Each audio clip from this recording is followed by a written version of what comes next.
Desde los estudios de NTC, la red independiente presenta Noticias 1. Esta noche en Noticias 1, científicos de la Armada Nacional descubrieron que la tesis de Nicaragua de extensión de su plataforma marítima era falsa. Es momento de entrelazarnos con los habitantes del resto del Caribe, dicen los raizales de San Andrés.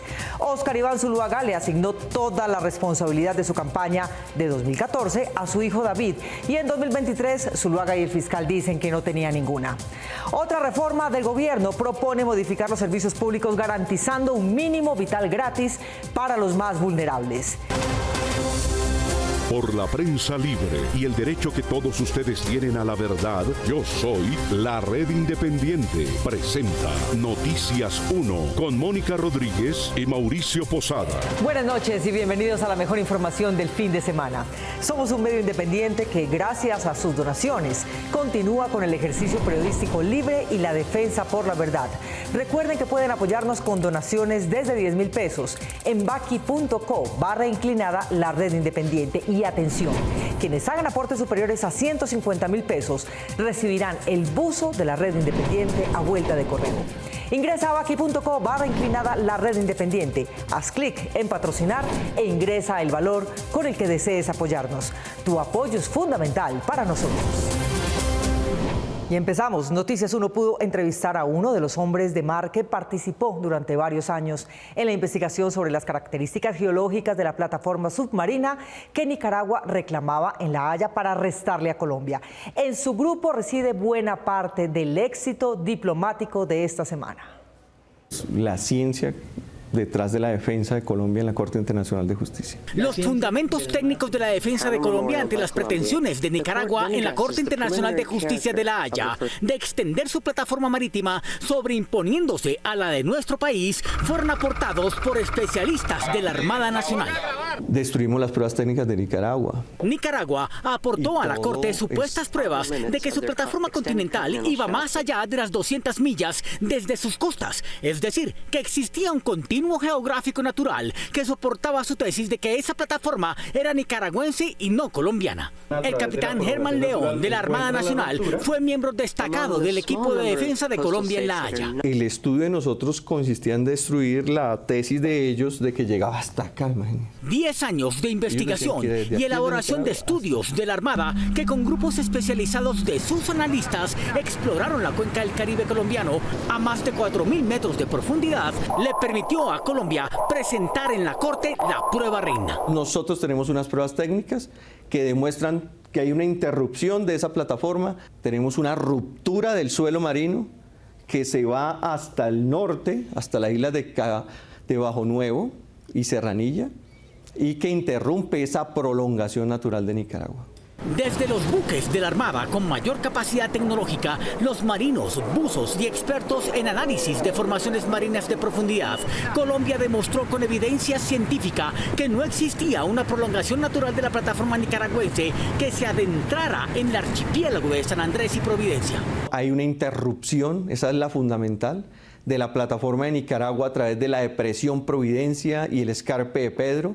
Esta última década, el equipo conformado por la Armada, la Dirección General Marítima, el Agustín Codazzi, la Universidad Nacional y otros centros de investigación elaboró mapas geomorfológicos y realizó levantamientos batimétricos y de sísmica marina de todos los territorios insulares. Así se demostró que Nicaragua no podía argumentar que su lecho marino era uno solo hasta límites con el archipiélago colombiano, por cuanto la interrupción geológica es absolutamente clara. Se rompen las estructuras del suelo y del subsuelo.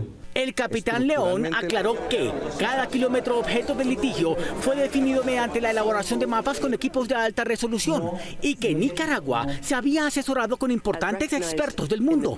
Por la contraparte, Nicaragua estaba asesorada por los mejores servicios hidrográficos, por ejemplo, el del Reino Unido y otros que estaban detrás de sus tesis. La Corte declaró que Nicaragua no tiene derecho a una plataforma extendida ni a un área marítima después de las 200 millas y tampoco a una zona continental sobre San Andrés. Una vez superado el conflicto internacional por las plataformas, la prioridad es encontrar planes conjuntos para la explotación económica del Caribe. Miguel Ángel Peñaranda. Mónica, según los raizales y los expertos, la mejor manera de superar las diferencias es firmar acuerdos comerciales, económicos y culturales entre todos los estados del Caribe.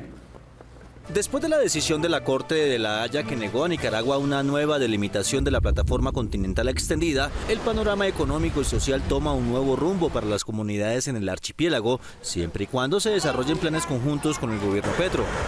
De acuerdo con expertos internacionales consultados por Noticias 1, debe existir un plan estratégico entre los estados que hacen parte del Caribe y comunidades raizales que brinden mejores condiciones económicas. Y que haya una serie de acuerdos para que podamos aprovechar de mejor manera entre todos los estados del Caribe esa autopista que es el mar para los diferentes intercambios, no solo comerciales, económicos, sino también culturales, gastronómicos. Según el presidente de la Academia Colombiana del Derecho Internacional, Walter Arévalo, independientemente de los fallos de La Haya, el gobierno colombiano debe reforzar las acciones contra el narcotráfico, que es una actividad que afecta a los pobladores y el medio ambiente en el Mar Caribe. Ojalá se pueda en algún futuro hacer en mancomunidad con otros estados en la zona, como Jamaica, como Nicaragua, como Costa Rica, donde el asunto de la seguridad y la lucha contra el terrorismo y el narcotráfico es una tarea compartida. Ken Francis, miembro del denominado Raizal Team en Colombia ante La Haya, desde el gobierno de Juan Manuel Santos, dice que el fallo abre la puerta para nuevas oportunidades a los raizales. Reanimarnos y empezar a buscar las formas de que este espacio que ocupamos podamos manejarlo en forma transfronteriza y compartida y que nos sirva, que nos dé seguridad alimentaria. El presidente de la autoridad raizal en San Andrés, Alberto Gordon, dijo que desde ahora es posible que haya una paz integral entre los pueblos del Caribe.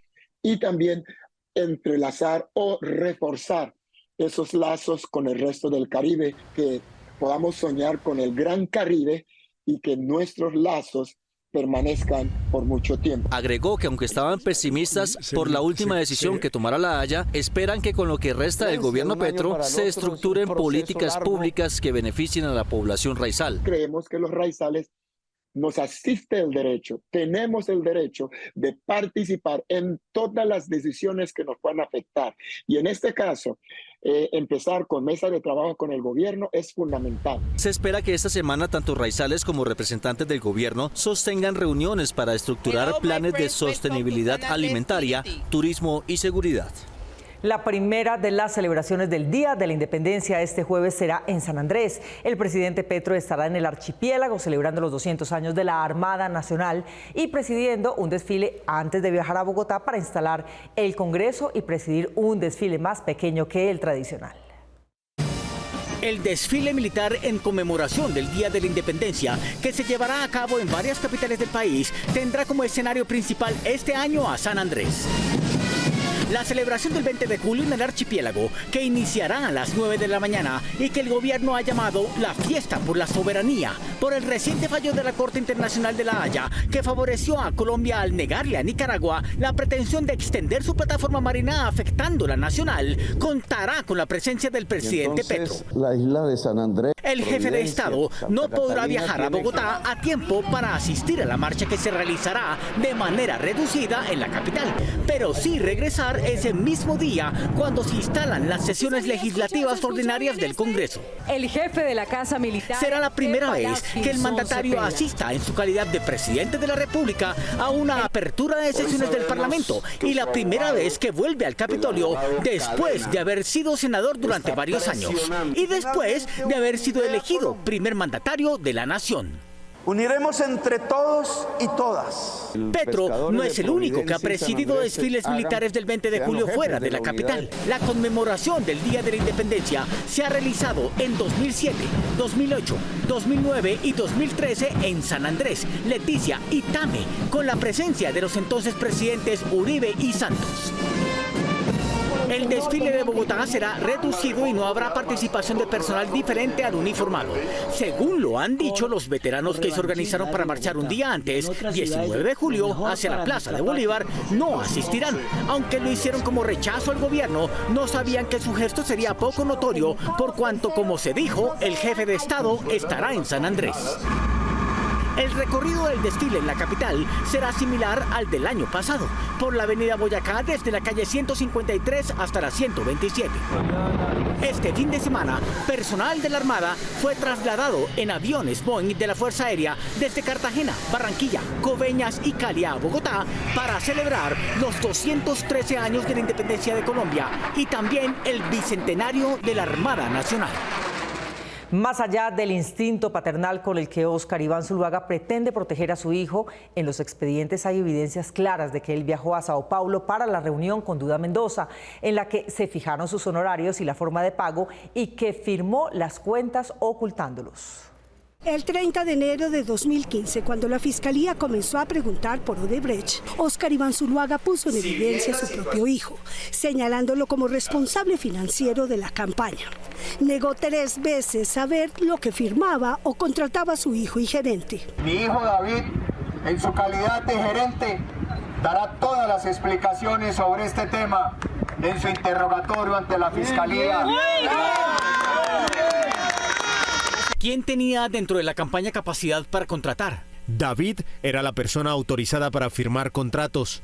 Óscar Iván Zuluaga aseguró a la Fiscalía que no conocía de los manejos financieros de la campaña, porque lo suyo era buscar votos, y que el gerente, su hijo, mayor de edad y graduado en Harvard, explicaría los supuestos contratos con Duda Mendoza y las relaciones con esos amigos del Brasil. Además de los vuelos al país de la samba, en los que lo acompañaron Iván Duque y Daniel García Arizabaleta, entre otros. Por esos días, el sentenciado hacker Andrés Sepúlveda sostuvo que David Zuluaga fue quien le pagó por conseguir información ilegal para sabotear el proceso de paz. Pero la Fiscalía de Francisco Barbosa archivó su caso en 2021. Pero ahora, en el 2023, en la conversación sostenida con Daniel García Arizabaleta, su delator, y asegurada por la Fiscalía, manifiesta que hará lo necesario para salvar a su hijo. Tendré que asumir toda la responsabilidad si me toca en un momento por encima de todos, para protegerla a él, para protegerlo a usted y para protegerla. Pero esta semana fue defendido también 3 veces por el fiscal que acusa al excandidato presidencial de fraude procesal, falsedad en documento público y enriquecimiento ilícito. Este señor, por ejemplo, por permitir el ingreso de casi $1.600.000 a la campaña presidencial de 2014. Según el fiscal, Zuluaga padre utilizó a Zuluaga hijo. El hecho de haber involucrado sin ningún escrúpulo a su hijo David Zuluaga Martínez en la comisión de conductas delictivas, que de no haber instrumentalizado a su hijo gerente y a los demás miembros de la campaña para la presentación de los informes espurios. El 30 de enero del 2015. Lo paradójico es que la declaración de 2015 podría ser el argumento que termine llevando a David Zuluaga a enfrentar el peso de la ley. Un estudio en busca de los candidatos con mayor favorabilidad en las redes sociales encontró que el más mencionado favorablemente en redes entre todos los del país es Federico Gutiérrez en Medellín. Empiezan a conocerse los movimientos políticos y los nombres de quienes aspiran a ocupar los cargos de gobernadores, alcaldes, diputados y concejales en las próximas elecciones del 29 de octubre. Con las campañas regionales, los medios de comunicación y estudios de análisis de datos registran a los candidatos que mejor tienen posicionamiento digital en medio de su aspiración para ocupar las alcaldías en ciudades como Medellín, Barranquilla, Cali y Bucaramanga. En el estudio realizado para esta contienda regional por la firma de análisis de datos Toro y Guarumo, quien aparece con mejor medición en Medellín es Federico Gutiérrez. Aspira a repetir en ese cargo tras ser recordado por haber tenido en su alcaldía a Gustavo Villegas, condenado por nexos con la oficina de Envigado, y además fue el candidato presidencial del uribismo en las últimas elecciones. Pero plata es plata. En Barranquilla, las casas políticas tradicionales siguen mandando y según el ranking de posicionamiento digital, Alejandro Char se interpone ante los otros candidatos como el de mayor interacción en redes sociales. Que vamos a votar de la manera más transparente. En Cali, quien aparece con mayor posicionamiento digital de este estudio frente a otros precandidatos es Roberto Ortiz, mejor conocido como El Chontico, y fue congresista y empresario del Chance de esa ciudad, que también perdió en las últimas elecciones con Iván Ospina. Con todo y estampillas. Y en Bucaramanga, el ranking de posicionamiento digital lo encabeza el ex senador Horacio José Serpa, avalado por el Partido Liberal, es quien obtiene una ventaja de 3 puntos con los demás precandidatos. Problemas de liquidez. Este nuevo estudio de posicionamiento digital, que no es una encuesta o un sondeo de opinión, midió el rendimiento y el número de interacciones que se han hecho con los nombres de los aspirantes en las principales redes sociales. Hasta la semana pasada, el mejor posicionado en redes para la alcaldía de Bogotá ha sido el exdirector del DANE, Juan Daniel Oviedo, que bajó en una semana de análisis en redes, pero venía liderando junto con Carlos Fernando Galán y Gustavo Bolívar. Este análisis no proviene de una encuesta para conocer la intención de voto. Es un estudio de posicionamiento digital que también midió a los precandidatos a la alcaldía de Bogotá, que esta semana oficializó 2 nombres más. El del ex senador Jorge Enrique Robledo, quien inscribió oficialmente su programa por el partido Dignidad y Compromiso. 21 páginas de seriedad, asumiendo compromisos que se pueden cumplir sin demagogia, sin politiquería, sin engaños. Y el del exdirector del DANE, Juan Daniel Oviedo, quien lo hizo presentando más de 200.000 firmas ante la registraduría. Sí, juro.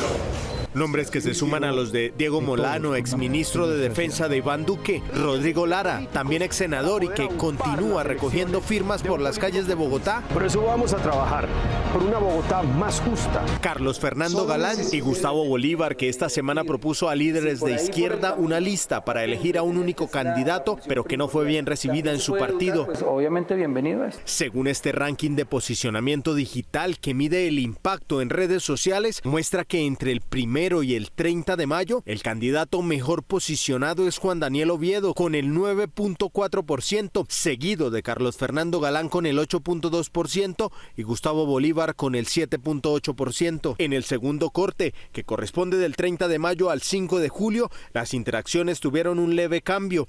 Aunque Juan Daniel Oviedo conservó el primer lugar, bajó en su porcentaje, 8.7%, seguido de Gustavo Bolívar con 7.9% y Jorge Enrique Robledo con el 7.5%. Cabe aclarar que este análisis implementa una metodología basada en la antropología digital y su aplicación al Big Data a partir del análisis de cuentas de redes sociales, entre las que se incluyen Facebook, Instagram, Twitter, TikTok y YouTube. Uno de los nuevos proyectos del gobierno para la legislatura que se inicia será el de democratización de los servicios públicos, que pretende enfrentar la crisis en las empresas y los reclamos de los usuarios. Marta Olaya. Mónica, según el superintendente, las manifestaciones de los usuarios podrían llegar a convertirse en una explosión social y será necesario establecer un mínimo vital que de todos modos tendrá un impacto fiscal no significativo. En la primera semana de agosto, el gobierno contempla radicar ante el Congreso la reforma de servicios públicos que se centrará en el mínimo vital del servicio público a los usuarios, la democratización de los servicios públicos sin poner en riesgo la estabilidad financiera de las empresas y el cambio en la forma en la que se fijan las tarifas. En esta iniciativa también se contempla, al igual que en los demás servicios públicos, incluir un mínimo vital para el Internet, que se convirtió en un servicio esencial. Aunque este proyecto de ley no buscará estatizar los servicios públicos, sí le apunta a democratizarlos para que su prestación sea eficiente, especialmente en las regiones. Los servicios públicos en Colombia están manejados por 5 oligopolios en todo sentido, en agua, en aseo, y no ha garantizado realmente la eficiente prestación de los servicios públicos. Según la Superintendencia de Servicios Públicos, hay una crisis en el sector, por lo que también entrará en este proyecto un cambio en la fijación de tarifas. Los recorridos que está haciendo la Superintendencia por todo el país, hemos encontrado que casi todos los servicios públicos están en una situación de crisis. La entidad advirtió que la protesta social por el alza en los precios de los servicios públicos ha incrementado en varias regiones del país. Nosotros le hemos dicho a los empresarios, hay una hay una manifestación de los usuarios que puede llegar a una explosión social, porque ya no aguantan con esas tarifas. La iniciativa, que se empezó a construir desde inicios de este año, aún está en proceso de concertación. Estamos tratando de concertar con las empresas, con las organizaciones de las empresas prestadoras de los servicios públicos para que haya un equilibrio, que haya una justicia realmente tarifaria, que haya una justicia en el mejoramiento de los servicios públicos. Según el gobierno, esta reforma no representará un impacto fiscal sustancial, teniendo en cuenta que el mínimo vital que se propone, aunque será financiado por el Estado, no va a ser para toda la población. La Iglesia y las Naciones Unidas conformarán con los voceros del gobierno y el ELN el mecanismo de verificación de las posibles violaciones al cese al fuego pactado con esa organización. Los guerrilleros se deben cuidar a sí mismos, pero deberán decirle al gobierno sobre sus movimientos, entre otras cláusulas de lo pactado en los protocolos. El gobierno y el ELN firmaron este sábado en Cuba 9 protocolos que definen las reglas de juego para el cese al fuego bilateral nacional y temporal entre las partes, que comenzará a regir a partir del próximo 3 de agosto en el país, y por 6 meses, que busca ante todo la protección de la población civil en los territorios donde se libra una guerra hace más de 50 años con esa guerrilla. El mecanismo de monitoreo y verificación estará integrado por delegados de la ONU, el gobierno, el ELN y la Conferencia Episcopal de Colombia. Su sede principal será en Bogotá y su misión, entre otras cosas, será la de prevenir y verificar incidentes que pongan en riesgo el cese al fuego. La aclaración de que los únicos autorizados son los negociadores del gobierno y del ELN para decidir sobre posibles ajustes, prórroga o suspensión del cese al fuego bilateral. El proceso de sensibilización con las comunidades en los territorios donde hace presencia el ELN estará a cargo de la Iglesia Católica. La Iglesia no podrá calificar, verificar ni emitir conceptos sobre violaciones al cese al fuego, pero podrá compartir información con el mecanismo de verificación sobre incidentes inminentes o potenciales que socaven la tregua. El ELN será responsable de su propia seguridad en las regiones donde tiene presencia y siempre le informará al mecanismo de verificación sobre sus desplazamientos para prevenir y reducir riesgos. Otros protocolos son el de la veeduría social para la protección humanitaria, la pedagogía, las comunicaciones durante el cese al fuego y el de la evaluación, prórroga y suspensión del cese de acciones militares. Estos protocolos permitirán en 18 días la tregua entre el gobierno y el ELN. El día en que comienza a regir en todo el territorio nacional y con todos los componentes el cese al fuego. Esta semana definirán cómo se aplicarán progresivamente cada uno de los protocolos al cese al fuego. En la controversia sobre si el proceso por feminicidio contra el abogado José Manuel Génico se queda en San Andrés o se traslada a Bogotá, ganó la primera tesis. El juicio seguirá en la isla y la próxima audiencia será dentro de una semana. Víctor Ballestas. Mónica, la defensa del acusado, un influyente litigante, sostenía que el proceso en San Andrés corría riesgos por amenazas de muerte a sus intervinientes.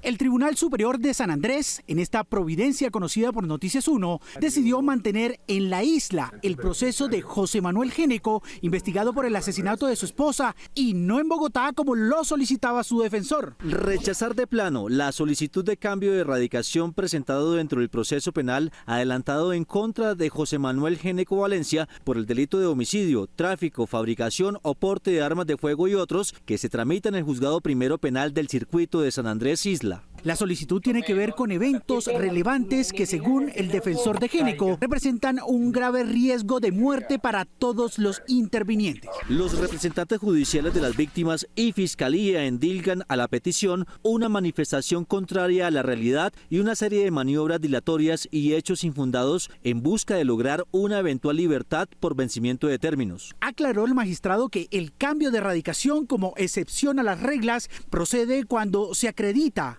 que en el lugar donde se hacen las diligencias existen circunstancias que pueden afectar el orden público o las garantías. No se encuentra ningún sustento real que sostenga firmemente su petición. No se llegaron pruebas suficientes que conlleven al convencimiento que en San Andrés Islas existan circunstancias que pueden afectar la seguridad o integridad personal de los intervinientes al interior del proceso. Noticias 1 conoció que el próximo martes 25 de julio se iniciará por fin el juicio contra Génico de manera presencial en San Andrés. El presunto feminicida José Manuel Géneco, que viajó en el avión del despacho del fiscal para su imputación en San Andrés, es también parte en el litigio por haber conseguido en tiempo récord desalojar a una mujer de un valioso predio en la isla, también con ayuda judicial. El abogado José Manuel Géneco, procesado como responsable del muy conocido caso del asesinato de su esposa María Mercedes en hechos ocurridos en San Andrés en octubre de 2021, está al borde de ser involucrado en otro proceso penal esta semana por los delitos de fraude procesal y falsedad en documento privado. Las maniobras documentales fraudulentas y engañosas perpetradas por el doctor José Manuel Géneco Valencia como ejecutor material o determinador de las diversas conductas antijurídicas.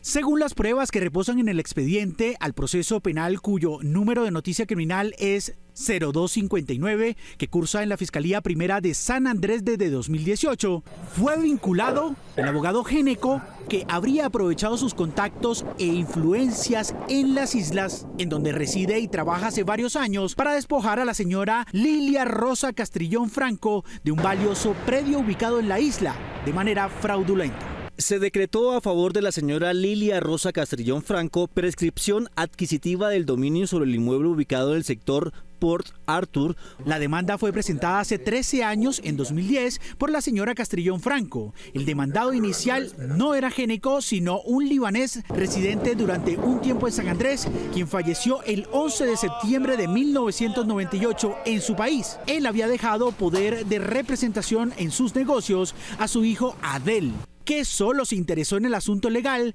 después de que hubo fallo favorable para la demandante. El 20 de diciembre de 2011, el señor Adel Chehab Erin presenta el poder especial al doctor José Manuel Géneco Valencia, abogado litigante, para que presente recurso extraordinario de revisión ante el Tribunal Superior del Distrito Judicial de San Andrés contra la sentencia de prescripción extraordinaria adquisitiva de dominio. Extrañamente, Géneco solo actuó dentro del proceso 13 meses después y logró en cuestión de meses darle la vuelta. El Tribunal Superior de San Andrés le ordenó a la señora que había recuperado el predio devolverlo y entregarlo con una multa de 87 millones de pesos por los perjuicios causados. Géneco, el supuesto responsable del asesinato de su esposa, inició la liquidación de la herencia de los libaneses. Aunque la Fiscalía intentó imputarle el fraude y la falsedad mediante las cuales habría logrado convertir un fallo en contra en uno a su favor, el abogado Géneco argumentó que no tenía abogado. Cuidado, que hay gente que enviando mensajes por WhatsApp pretende quitarle el control de los productos financieros en su celular, así que no le dé clic a ningún vínculo. El robo de las cuentas de WhatsApp se ha vuelto cada vez más común. Con esta modalidad, los ciberdelincuentes pueden realizar todo tipo de estafas. Para detectar si está siendo víctima de intento de robo de su cuenta, en primer lugar, le envían un mensaje de un supuesto soporte técnico donde se le dice al usuario que de no responder, su WhatsApp será eliminado. Para evitar que le roben su cuenta, nunca comparta su código de registro ni el PIN de la verificación en 2 pasos con otras personas. WhatsApp nunca pide ese código. Si recibe un correo electrónico para restablecer el PIN de la verificación en 2 pasos o el código de registro que no solicitó, no haga clic en el enlace. Es posible que alguien esté intentando acceder a su número de teléfono. Para evitar este tipo de ataque, WhatsApp dispone de un sistema de verificación en 2 pasos que es opcional. En caso de activarlo, los usuarios deberán ingresar un número de PIN distinto del código de 6 dígitos cuando vuelvan a registrar su número de teléfono en WhatsApp. Según las proyecciones de población, en el 2050 la mayoría de colombianos va a estar en edad de pensión, lo que indican los indicadores. El equipo de periodismo de datos del New York Times hizo un mapa dinámico mostrando lo que ha sido, es y será la edad de la mayoría de la población de cada país, entre el azul de la juventud y el naranja de la vejez. Esto indica que en 25 años la mayoría de colombianos estará tramitando la pensión, pero habrá muy pocos cotizando. Esto es lo que indican los indicadores. La biónica marcó un nuevo hito. Médicos e ingenieros lograron que los nervios del muslo de un mutilado pudieran enviarle señales a una mano mecánica suficientes para moverse como una natural. Un obrero amputado más arriba de su codo puede mover cada uno de sus dedos. La comunicación entre su cerebro y su mano se estableció en un sistema mixto de terminales nerviosas y cables eléctricos. La primera cirugía dirigida por el Centro de Biónica para la Investigación del Dolor en Suecia y que fue realizada en el Hospital Universitario de Salierska con técnicas de microcirugía en electrodos implantados que fueron agregados a músculos restantes de la amputación anterior. En estos casos de amputación a un alto nivel por encima del codo no quedan suficientes músculos para controlar los nervios cortados. Sin embargo, con este avance quirúrgico permite que los humanos sin la movilidad de una extremidad puedan controlar de manera intuitiva los 5 dedos de una prótesis de mano. Los investigadores de universidades de Estados Unidos, Suecia, Australia e Italia han reconfigurado el desarrollo de prótesis a través de sensores y un implante esquelético de titanio a esta extremidad biónica, que podrá acceder a más información y el usuario controlará la articulación casi a voluntad de forma inmediata.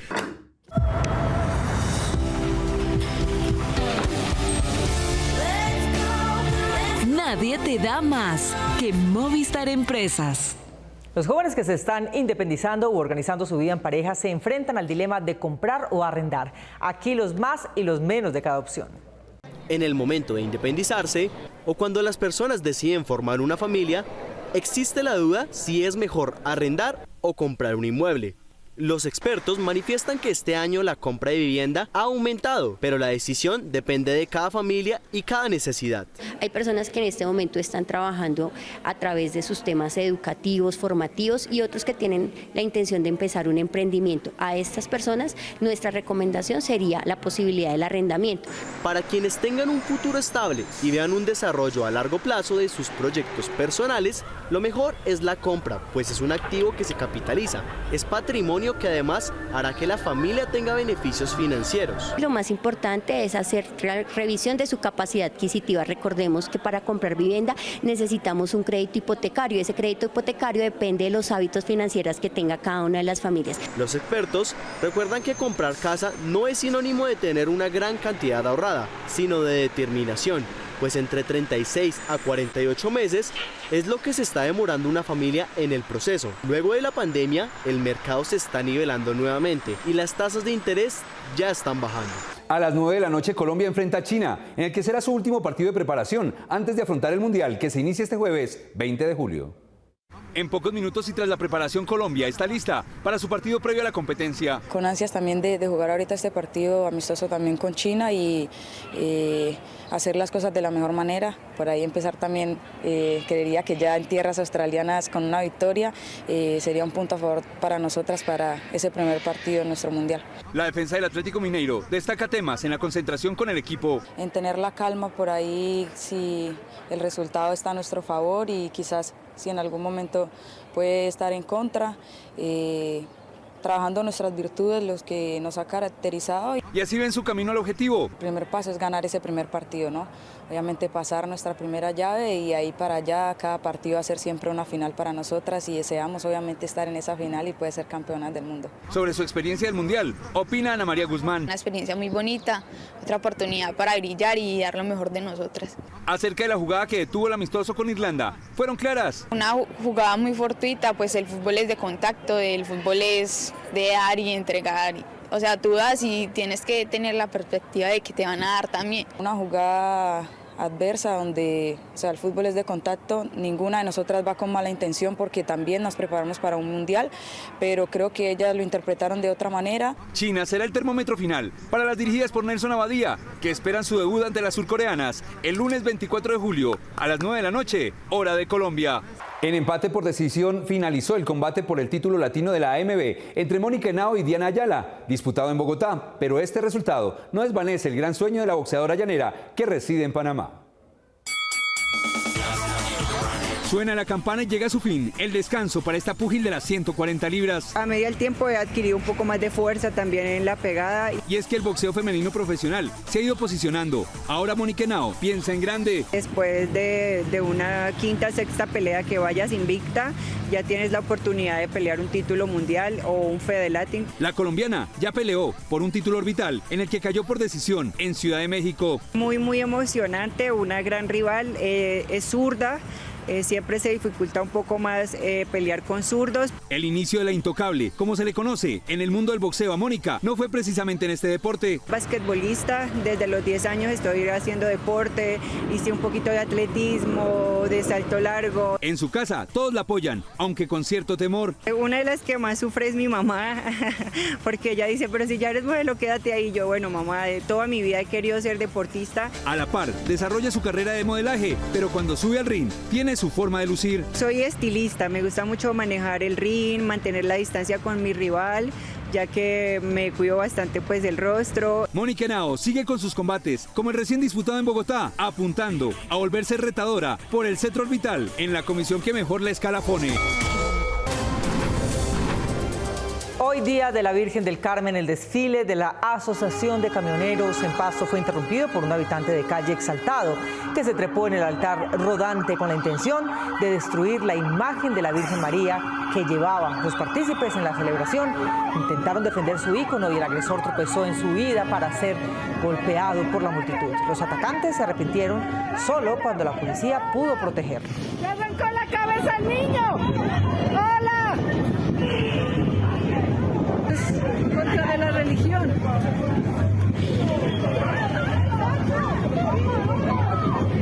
Dale. Que la policía se haga cargo. Síganos en nuestras redes sociales, YouTube, Facebook, Instagram, Twitter y Quai. Nos vemos en las redes sociales y el próximo jueves 20 de julio, Día de la Independencia, a las 8 de la noche aquí en Cable Noticias con las mejores noticias del fin de semana. A ustedes, como siempre, gracias por elegir la independencia. Feliz noche.